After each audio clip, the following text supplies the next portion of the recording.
सर्वमंगल मांगल्ये शिवे सर्वार्थ साधिके शरण्ये त्र्यंबके गौरी नारायणी नमोस्तुते। जय माता दी। प्रिय भक्तों, स्वागत है आपका हमारे YouTube चैनल अंजलि धर्म गंगा में। आज चैत्र मास के दूसरे दिन मैं आपको देवी भागवत पुराण की कथा के दूसरे अध्याय का श्रवण कराने जा रही हूँ। आप सभी इस कथा को बड़ी श्रद्धा से सुनिएगा और यदि आपको यह कथा पसंद आए तो चैनल को लाइक, शेयर तथा सब्सक्राइब अवश्य कीजिएगा तथा कमेंट्स में जय माता दी अवश्य लिखिएगा। श्री सूत जी ने कहा कि मैं अत्यंत भाग्यशाली हूँ। मैं स्वयं को धन्य मानता हूँ और महात्माओं द्वारा मुझे शुद्ध किया गया है, चूँकि वे मुझसे वेदों में प्रसिद्ध अत्यधिक मेधावी पुराण के बारे में प्रश्न पूछते हैं। अब मैं आगमों में सर्वश्रेष्ठ, सभी वेदों द्वारा अनुमोदित और सभी शास्त्रों के रहस्य इस पुराण के बारे में विस्तार से बोलूँगा। हे ब्राह्मणों, मैं देवी भगवती के तीनों लोकों में विख्यात ब्रह्मा तथा अन्य देवों विष्णु, महेश तथा अन्यों द्वारा स्तुति की जाने वाली, मुनिंद्रों द्वारा सदैव ध्यान की जाने वाली तथा योगी जिन्हें अपनी मुक्ति का स्रोत मानते हैं, उन कोमल कमल चरणों को प्रणाम करता हूँ। आज मैं श्रद्धापूर्वक उस पुराण का विस्तार से और सरल भाषा में वर्णन करूँगा, जो सभी पुराणों में सर्वश्रेष्ठ है, जो समृद्धि देता है और जिसमें सभी भावनाएं शामिल हैं, जो एक मनुष्य कल्पना कर सकता है।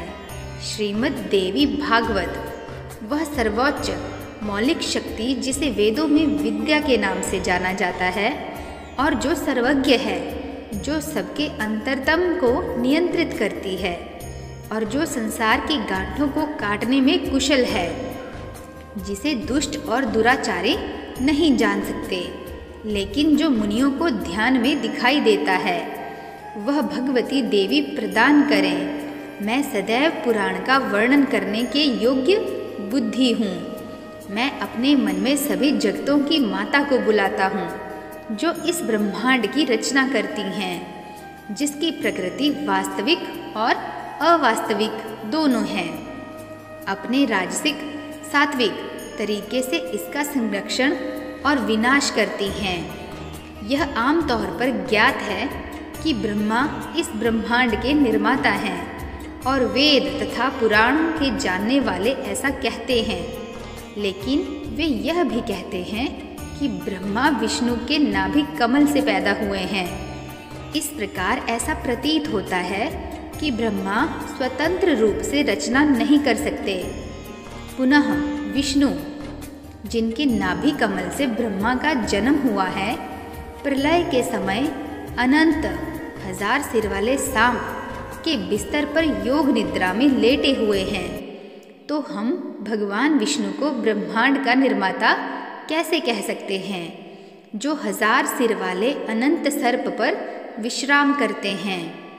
पुनः अनंत का आश्रय जल ही है। सागर एकार्णव कोई द्रव पात्र के बिना विश्राम नहीं कर सकता।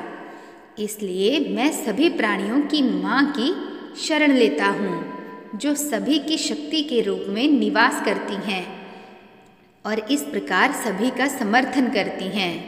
मैं उस देवी की शरण में जाता हूँ, जिसकी स्तुति ब्रह्मा ने विष्णु के नाभि कमल पर विश्राम करते हुए की थी, जो योग निद्रा में गहरी नींद में लेटी हुई थी।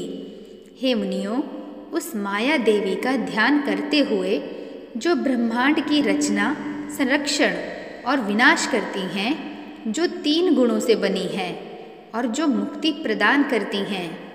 अब मैं पूरे पुराण का वर्णन करता हूँ। अब आप सब बेहतर ढंग से सुने। देवी भागवत उत्कृष्ट और पवित्र है। इसमें 18,000 शुद्ध श्लोक समाहित हैं। भगवान कृष्ण द्वैपायन ने इस पुराण को 12 शुभ स्कंधों और 318 अध्यायों में विभाजित किया है। 20 अध्यायों से प्रथम स्कंध की रचना होती है।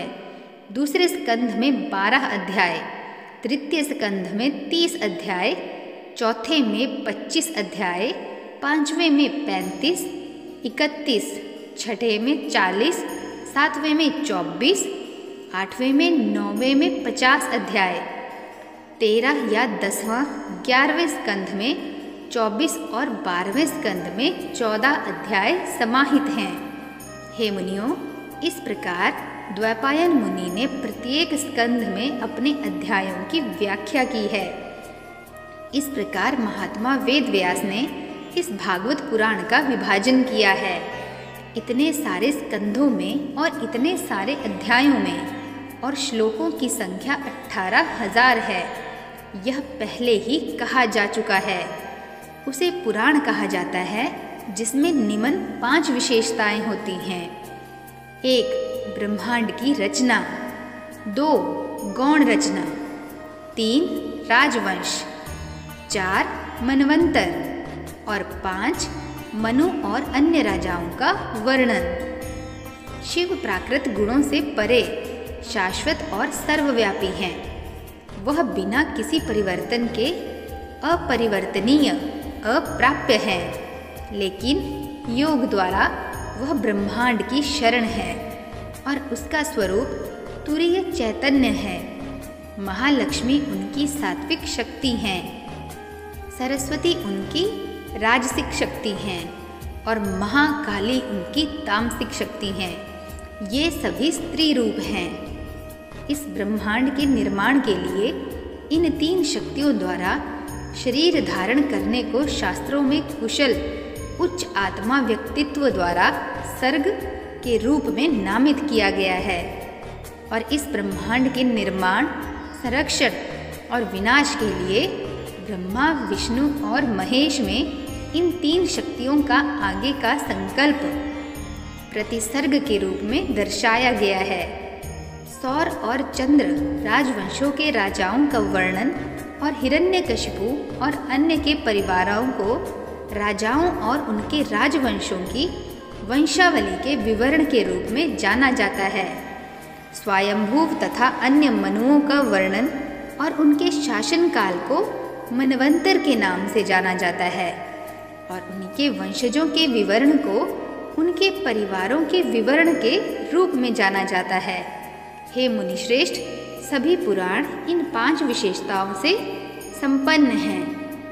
शौनक ने कहा, हे सूत जी, वे पुराण कौन से हैं और प्रत्येक में कितने श्लोक हैं? वह सब इस पवित्र क्षेत्र में विस्तार पूर्वक कहो।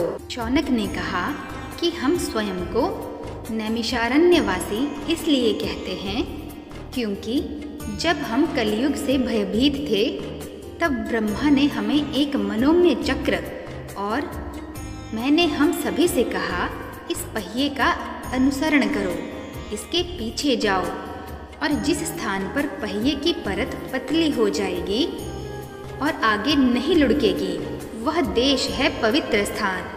काली वहाँ कभी प्रवेश न कर सकेगी। जब तक सत्युग वापस नहीं आ जाता तब तक तुम सब वहीं रहना बेहतर समझोगे। इस प्रकार ब्रह्मा जी के कहने के अनुसार हमें यहीं रहने का आदेश मिला है। ब्रह्मा के शब्दों को सुनकर वे जल्दी से पहिया चलाते हुए बाहर चले गए। हमारा उद्देश्य यह निर्धारित करना था कि कौन सा स्थान सबसे अच्छा और पवित्र है। जब हम यहाँ आए तो मेरी आंखों के सामने पहिए की परत पतली और कटी हो गई, इसलिए इस क्षेत्र को नैमिष कहा जाता है। यह सबसे पवित्र स्थान है। काली यहाँ प्रवेश नहीं कर सकती, इसलिए कलयुग से भयभीत महात्माओं, मुनियों और सिद्धों ने मेरा अनुसरण किया और इस स्थान का आश्रय लिया। हमने पुरोडास के साथ यज्ञ किया है, जहाँ किसी भी जानवर की बलि नहीं दी जाती है। अब हमारे पास सतयुग के आगमन तक यही समय बिताने के अलावा कोई अन्य महत्वपूर्ण काम नहीं है। हे शुता, हम सभी प्रकार से अत्यंत भाग्यशाली हैं कि आप यहाँ आए हैं। आज हमें वेदों के समकक्ष पुराणों के नाम सुनाकर पवित्र करें। हे श्रोता, आप एक विद्वान वक्ता भी हैं, हम भी उत्साही श्रोता हैं। हमारे दिमाग में कोई और काम परेशान नहीं करता। आज हमें शुभ पवित्र भागवत पुराण सुनाएं। आप दीर्घायु हों और कोई भी बीमारी आंतरिक, बाहरी या देवों से आपको पीड़ा नहीं होती है। हमने सुना है कि महर्षि द्वैपायन द्वारा वर्णित सबसे पवित्र पुराण में धर्म, अर्थ और काम के बारे में विधिवत वर्णन किया गया है और साथ ही तत्व ज्ञान और मुक्ति की भी बात कही गई है। हे श्रोता, जितना अधिक हम उन सुंदर पवित्र शब्दों को सुनते हैं, हमारी इच्छाएं संतुष्ट नहीं होती। अब हमें अत्यंत शुद्ध श्रीमद् देवी का वर्णन करें। भागवत में पापों को शुद्ध करने वाली तीनों लोकों की माता की सभी लीलाओं को सभी योग्यताओं से सुसज्जित कल्प वृक्ष की तरह सभी इच्छाओं को पूरा करने के रूप में वर्णित किया गया है। इस प्रकार महर्षि वेद व्यास द्वारा रचित 18,000 छंदों के महापुराण श्रीमद् देवी भागवत में पुराण के वर्णन पर पहले स्कंध का दूसरा अध्याय समाप्त होता है। तो प्रिय भक्तों, आप सब भी प्रेम से बोलिए जय माता दी। कल हम देवी भागवत पुराण के तीसरे अध्याय का श्रवण करेंगे। मिलते हैं नेक्स्ट वीडियो में। तब तक के लिए जय श्री कृष्णा, नमस्कार।